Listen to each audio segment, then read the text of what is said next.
नमस्कार, आप देख रहे हैं एसबीटी न्यूज। पेश है 27 जून सोमवार शाम 7:15 बजे राजस्थान की बड़ी खबरें।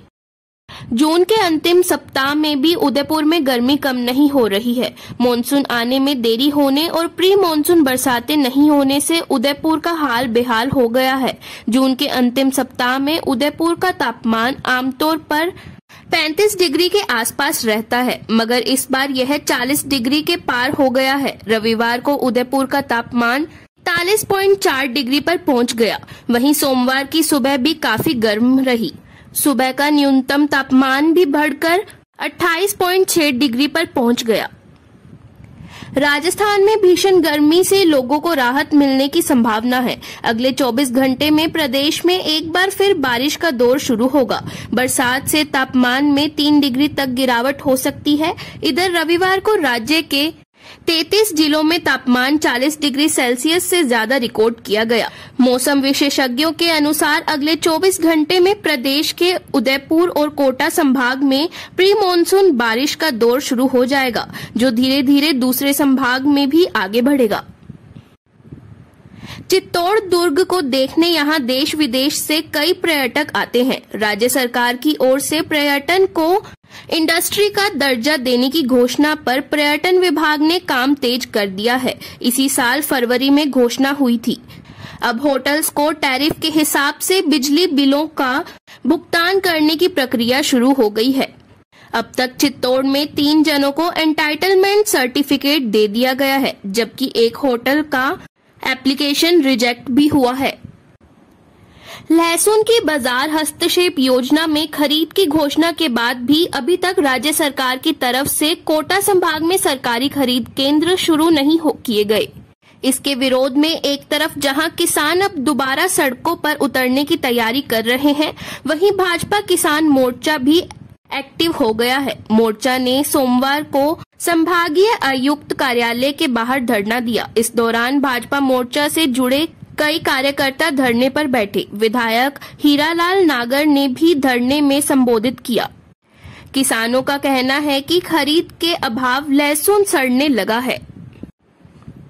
सवाई माधोपुर में सोमवार को कांग्रेस की ओर से अग्निपथ योजना को लेकर जिला कलेक्ट्रेट में जमकर विरोध प्रदर्शन किया गया। कांग्रेस की ओर से यहां नारेबाजी कर अपना विरोध जताया गया, जिसके बाद राष्ट्रपति के नाम कलेक्टर को ज्ञापन सौंपकर योजना पर रोक लगाने की मांग की गई। अग्निपथ योजना पर रोक लगाने को लेकर कांग्रेसी महावीर पार्क में एकत्रित हुए। इसके बाद यहां से रैली के रूप में नारेबाजी करते हुए कलेक्ट्रेट पहुंचे। वहां कांग्रेस के प्रतिनिधि मंडल ने जिला कलेक्टर को राष्ट्रपति के नाम ज्ञापन सौंपा।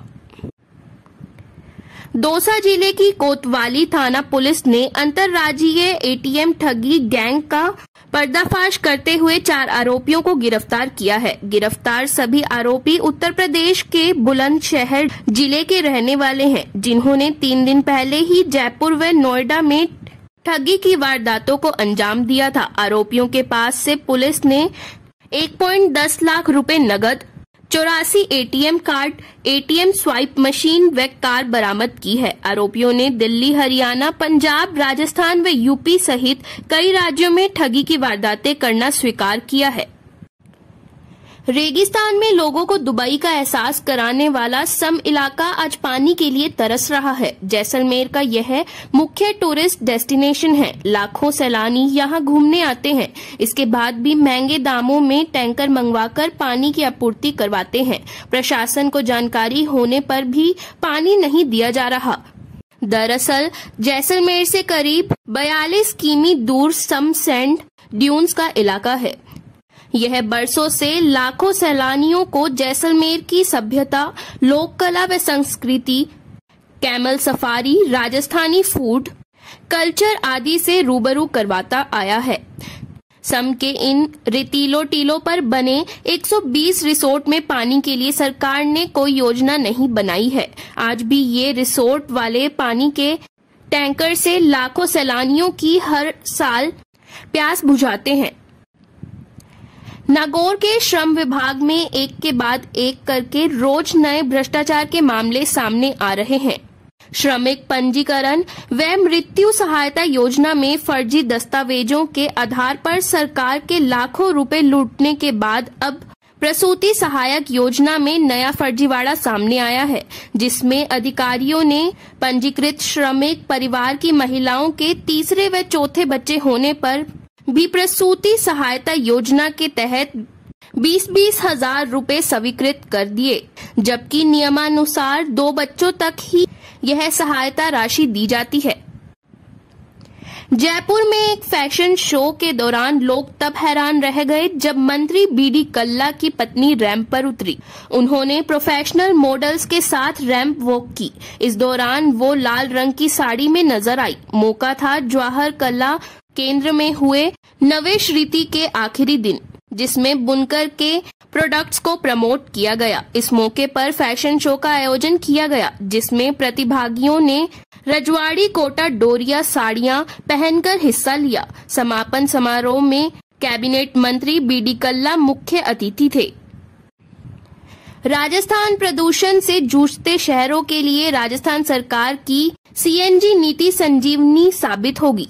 इसके तहत वाहनों में ग्रीन फ्यूल यानी सीएनजी को बढ़ावा दिया जाएगा। सिटी बसों को धीरे धीरे सीएनजी पर शिफ्ट किया जाएगा। वहीं नई खरीद में सीएनजी बसों को प्राथमिकता दी जाएगी। परिवहन विभाग ने राज्य सीएनजी नीति तैयार कर ली है। प्रदूषण के कारण न केवल लोगों को कई बीमारियां हो रही है, बल्कि उनकी औसत आयु भी घट रही है। इसी कारण राज्य सरकार सीएनजी पर वैट 14 से घटाकर 5% करने की तैयारी कर रही है। राजस्थान का एकमात्र हिल स्टेशन माउंट आबू, जहां की सबसे धनी नगरपालिका की आय के सबसे बड़े स्रोत के रूप में पहुंचने वाले पर्यटक रविवार को खासे परेशान नजर आए। शनिवार को रिकॉर्ड आमदरफ्त के कारण दूसरे दिन रविवार को पर्यटक सुबह 10 बजे के बाद लौटने लगे। ऐसे में रविवार को तलहटी से माउंट आबू चढ़ने वाली पर्यटकों की भीड़ के कारण तलहटी व माउंट आबू के बीच दोनों तरफ वाहनों की कतार लग गई। यह जाम करीब 5 किलोमीटर तक लगा। करीब 1.5 घंटे तक पर्यटक परेशान रहे। प्रतापगढ़ जिला मुख्यालय की कृषि उपज मंडी में मॉनसून को लेकर मंडी प्रशासन व व्यापार मंडल अलर्ट नजर आया है।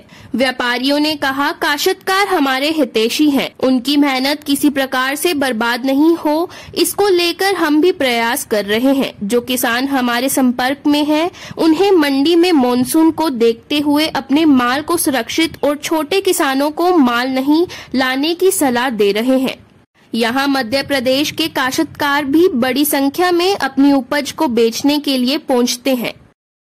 फिलहाल इस बुलेटिन में इतना ही। फिर हाजिर होंगे और बड़ी खबरों के साथ। अगर आप भी अपने आसपास की छोटी बड़ी और महत्वपूर्ण खबरों से अपडेट रहना चाहते हैं तो सब्सक्राइब कीजिए हमारे चैनल एसपीटी न्यूज को और प्रेस कीजिए बेल आइकन पर।